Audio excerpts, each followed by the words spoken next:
PA toa satu toa. Dengar dulu si ompong ngamuk min nih. Itu mengadu domba umat Islam.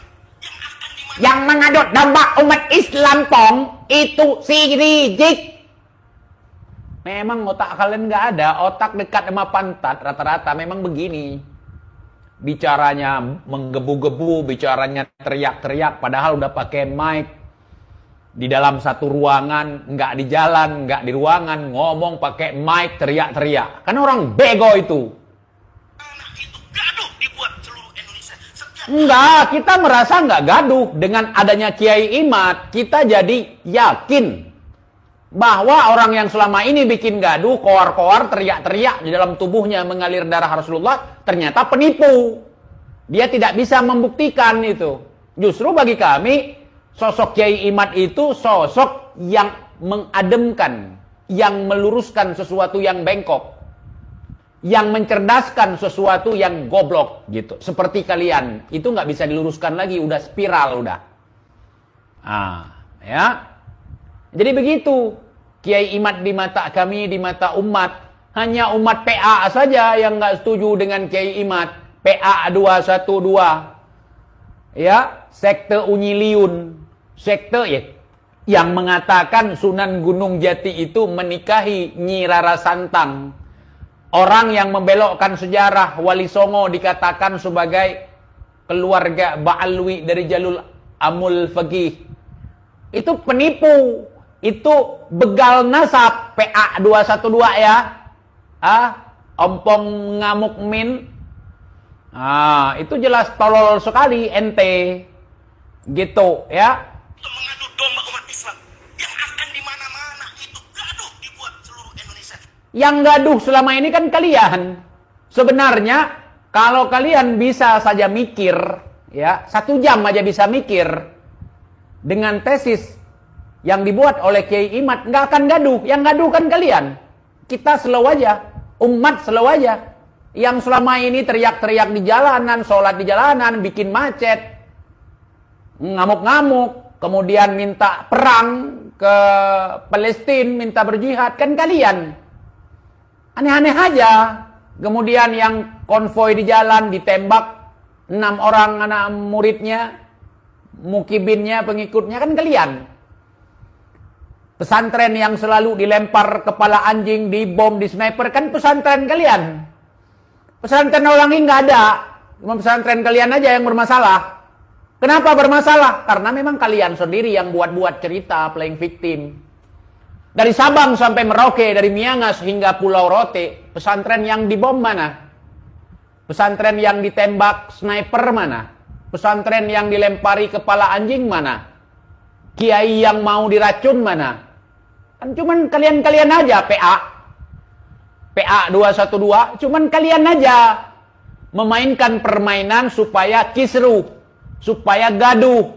Kenapa? Karena kalian punya organisasi tapi nggak ada job, alias nggak ada isu. Jadi kalian harus buat isu supaya dapat simpati dari masyarakat. Dengan dapat simpati, dapat dukungan, dapat cuan, dapat amplop, dapat sumbangan. Kemudian kalian mengklaim diri kalian itu adalah kelompok yang didukung oleh Tuhan, kelompok yang dibela oleh malaikat.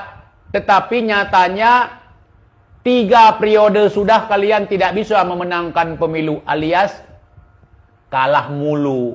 Itu namanya orang pekok, orang PA 212, orang goblok. Jadi omongan dengan kenyataan tidak nyambung, tidak sinkron. Yang bikin gaduh kan komplotan si Rizik tolol bego itu. Kalian fitnah Kiai Imad yang bikin gaduh. Iya, memang kalau kita lihat secara kasat mata, mungkin cara kalian berpikir gini, ada segerombolan orang penipu, membodoh-bodohi orang, mentolol-tololkan orang, kemudian persekusi, merasa dia paling berkuasa, mengaku sebagai cucu Nabi, mengaku sebagai pemilik kebenaran. Ketika ada orang yang membocorkan, mereka itu penipu, mereka itu tukang bikin gaduh, jangan percaya, mereka itu bukan cuk Nabi gitu. Mereka itu selama ini menipu kita, mendustai kita. Memang kelihatannya dia bikin rusuh, tapi sesungguhnya dialah pahlawan itu, dialah pejuang itu. Dia yang menunjukkan kepada umat bahwa selama ini mereka penjahat, mereka penipu, mereka menyebarkan kebohongan di mana-mana, menyebarkan dongeng sesat di mana-mana. Ada orang muncul seperti Kiai Imad membeberkan itu kebohongan, itu tidak ada dalilnya, itu kesesatan. Maka karena terlalu banyak orang yang sudah dibego-begoin, kemudian mengklaim bahwa Kiai Imad itu adalah penjahat, gitu.